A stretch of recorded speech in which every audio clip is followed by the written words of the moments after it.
کچھ اور پھر کویسچنس ہیں، یہ کہتے ہیں کہ کسی عورت کا پیر ہونا، اسی طرح اس کو اجازت اور خلافت دینا کیسا ہے؟ دیکھیں، شرعاً بالکل ناجائز ہے۔ جتنے بھی لیڈ کے معاملات ہیں اس میں اللہ تبارک و تعالیٰ، اس کے رسول کریم صلی اللہ علیہ وسلم نے صرف مردوں کا انتخاب فرمایا اور انہی کو مخصوص کیا ہے،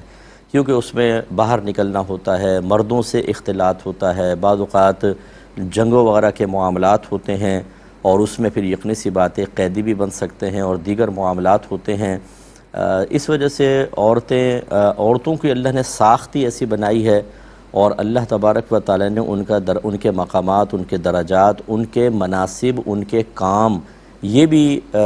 واضح فرما دیے ہیں اپنے حبیب کریم صلی اللہ علیہ وسلم کے ذریعے سے۔ تو لہٰذا ان کا کام ہے اپنے گھر میں وقت دینا، گھر میں رہ کر وہ اپنے ملک کے لیے، اپنے مذہب کے لیے کرنا چاہیں، بہت اچھی بات ہے، یہ منع بھی نہیں ہوتا ہے۔ اور بعض مجبوری کے صورتوں میں عورتیں گھر سے باہر نکلتی بھی ہیں، وہ بھی ایک مسئلہ ہے۔ لیکن ایک ہوتا ہے کہ لیڈ کرنا، اس کے لیے خاص طور پہ جو کویسچن ہے اس پہ میں فوکس کرتے ہوئے عرض کرتا ہوں کہ یہ شرعاً جائز نہیں ہے۔ نہ نبی کریم صلی اللہ علیہ وسلم کے زمانے سے آج تک ایسا ہوا۔ بی بی فاطمہ رضی اللہ تعالی عنہ کیا خلافت کی مستحق نہیں تھیں کہ وہ عورتوں کو لیڈ کرتیں؟ لیکن میرے آقا نے ان کو یہ منصب نہیں دیا، اجازت مرحمت نہیں فرمائی۔ ایسے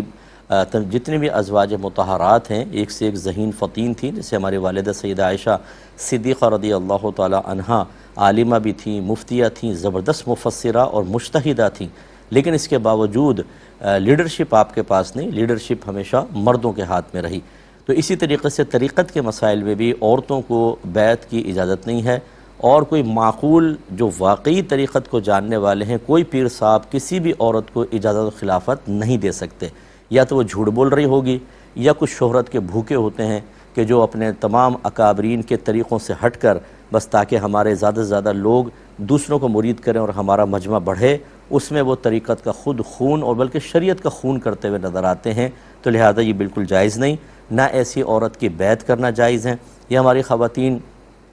بغیر سوچے سمجھے اس طرح عورتوں سے اپنے عقیدت کے تعلق قائم کر لیتی ہیں، جو پہلے سے ہی جن کی بنیادی خلاف شرع امور کے اوپر ہوتی ہے۔ اس سے کبھی ہدایت نہیں ملے گی، یہ لکھ لیں، ہماری گارنٹی ہے۔ کبھی بھی آپ نیک نہیں بن سکتی، نمازی نہیں بن سکتی، آپ کا ذہن پاکیزہ نہیں ہو سکتا، بس جھوٹی عقیدت دکھائے جاؤ، ان کی نگاہوں میں نمبر بنائے جاؤ، وہ تم سے فائدہ حاصل کریں، تم ان سے حظ نفس حاصل کرتے جاؤ، اسی میں پوری زندگی گزار کر میدان محشر میں اللہ کی بارگاہ میں رسوا و شرمندگی کی حالت میں پہنچ جاؤ، کیونکہ یہ گائیڈ کرنے کی صلاحیت تو رکھتی نہیں ہے،